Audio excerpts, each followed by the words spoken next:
Prince Harry's kids Archie and Lilibet. All the key moments from Intimate Talk. It has been an eventful week for Prince Harry, with news breaking that he and wife Meghan would be leaving Frogmore Cottage. And he has now taken part in a chat with physician and author Gabor Mate. The event was partially hosted by Penguin Random House, who published Harry's memoir, Spare, earlier in the year. The book contained numerous references to the Duke's time as a royal and his relationships with other members of his family. Harry said he got to explore all the royal residences as a child, which he described as an adventure, but he believed it to be normal, which wasn't the case. As to whether he discovered any trapdoors, he joked there was none like the cartoons, where you would push a certain book on a bookcase, adding that if there were he probably would have gotten trapped in it. Harry explained how he felt his wife, Meghan, had saved him, and he reflected on losing his temper with her. He revealed he needed a pushback from her and her questions about whether this was a reflection of how he was brought up. Not wanting to excuse himself, he admitted that he felt the question was a light bulb moment. He also explained the crash course he got in understanding racism, noticing how Meghan was treated while in the United Kingdom, saying how racism not only affected one person, but was also a blight on society. The Duke also referenced his own missteps, but said he was grateful that he was able to learn from them and address the unconscious bias that he carried. One of the most surprising moments from Spare was the Duke of Sussex's admission that he had taken cocaine and marijuana. Speaking about his experiences with different drugs, Harry said that while cocaine did nothing for him, he had a more positive experience with marijuana. Marijuana is different, that actually really did help me, he shared. During the talk, Gabor theorized that Harry may have ADHD, which the prince said he might look into. Gabor was quick to say that he didn't see this as an illness but more a reaction to Harry growing up in an abnormal environment. He also opened up about the small bouts of depression that he had gone through during his life.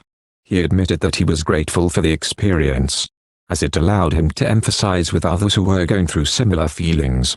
Harry admitted that he always felt different from all the other members of the royal family, something that he believed his late mother also felt.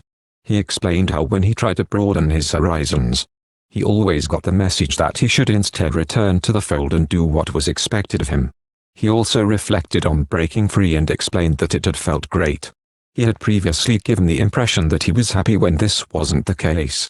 In a poignant moment, Harry said he didn't want to pass any traumas or negative experiences on to his children, Archie and Lilibet, saying he intended to smother them with love in order to be different than the way he was raised.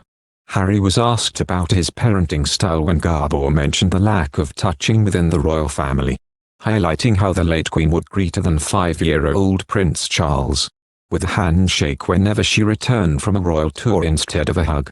The Duke said he was grateful to have changed his environment in order to allow him to be the father he wanted to Lilibet, but also shared his respect for those who might not be able to change their situation. He said that escaping the royal environment means that Archie and Lilibet would be able to thrive in a way that they wouldn't have done if he had remained within the royal family. Although Gabor disagreed with him, Harry reflected that he had a happy childhood. During a Q+A portion, Harry said that being vulnerable would help him in being the best father to his children. The Duke shared his reluctance to try therapy as he feared how it would impact his memories of his late mother, Princess Diana. He spoke about how he initially believed he needed to feel bad to remain close to her, before realizing that she would have wanted him to move on. He added that going to therapy lifted a weight off his chest when it came to processing the post-traumatic stress that he suffered. Circling back to his feelings at a later point in the talk, Harry expressed some happiness at keeping some of the difficult feelings that he had around his late mother, and a strange joy that came from them. Gabor started the talk by speaking about two divergent streams in Harry's book, with some being hostile towards him and others thanking him for sharing the story. Harry said that he wasn't a victim and that he hoped the book would encourage others, and would help people see they were connected through trauma. Speaking about his life over 38 years, he said he didn't want any sympathy from telling his story, but wanted to share the moment of his life that he viewed as important instead of allowing a spin on it. He then encouraged listeners to feel vulnerable themselves and speak to family members. I want people to read my memoir and come to their own conclusions. I don't want to tell anyone what to think of it. And that includes my family.